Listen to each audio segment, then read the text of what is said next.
দাদু দাদু পল্লী বিদ্যুতের লোক আসছে। কি বলছিস? কত দূর আইছে? এই তো মনে পড়ে চলে আইছে। এই তাড়াতাড়ি যা, পিলাসলে লাইন কাটতে হবে। হ্যাঁ দাদু তাড়াতাড়ি চলো।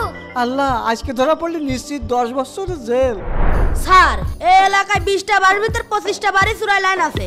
ওরা আসার আগে লাইনটা কেটে দিন। স্যার ও দেখেন কি করছে। এসএসআই, হে আল্লাহ, এই কি করছেন আপনি? তাড়াতাড়ি পলাই। এসএসআই পলায় না, এদিকে সবাই পলায় লাভ নেই, আমরা দেখে ফেলেছি। আচ্ছা বাবা, আসছি। তাড়াতাড়ি আসেন। দাদুরে, আজ মনে হয় ধরা পড়ে গেলাম। তোমার দ্বারাই কোনো কাজ হয় না। কি গো বাবা? কি করছিলে তুমি? আমরা দেখিনি। ওই বাবা, আমি তো কবুতরের খাতির দিতে গেছিলাম। তুমি কবুতরের খাতে দিয়েছিলে, আমরা তোমার জেলের ভাত খাওয়াবো। এই আপনি বের হয়ে আসেন, আপনার সাথে কথা আছে।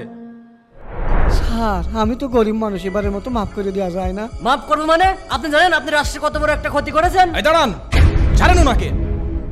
উনি কি দোষ করেছেন? আপনি জানেন উনি রাষ্ট্রে কত টাকা ক্ষতি করেছেন? উনি চোরাই লাইন চালাচ্ছেন। ওনার বিরুদ্ধে গ্রেপ্তারের লিগ্যাল নোটিশ আছে। আপনি কি এই ক্ষতিপূরণ দিতে পারবেন? আচ্ছা, একটা কথা বলুন, আপনারা তো সরকারি চাকরিজীবী, আপনাদের বাড়িতে কত টাকা ইউনিটের বিদ্যুৎ? 9 টাকা ইউনিটের বিদ্যুৎ। সেই বিদ্যুৎ উনি চুরি করে চালাচ্ছেন। উনি যদি একজন শ্রমিক হয়ে 9 টাকা ইউনিটের বিদ্যুৎ পোড়াতে পারেন, আপনারা 9 টাকা ইউনিটের বিদ্যুৎ ব্যবহার করেন কেন? তাহলে উনি একজন শ্রমিক, আপনারা তার মাঝে পার্থক্য কোথায় থাকলো? আগে আপনাদের সিস্টেম পাল্টান, তারপর ওনাদের মতো গরিবদেরকে ধরতে আসবেন। এই চলো এখান থেকে। জি স্যার, চলেন। প্রিয় দর্শক, বিদ্যুতের ক্ষেত্রে গরিবদের জন্য একটু ছাড় দেওয়া উচিত। আমি কি ঠিক বলেছি? কমেন্টে অবশ্যই জানাবেন।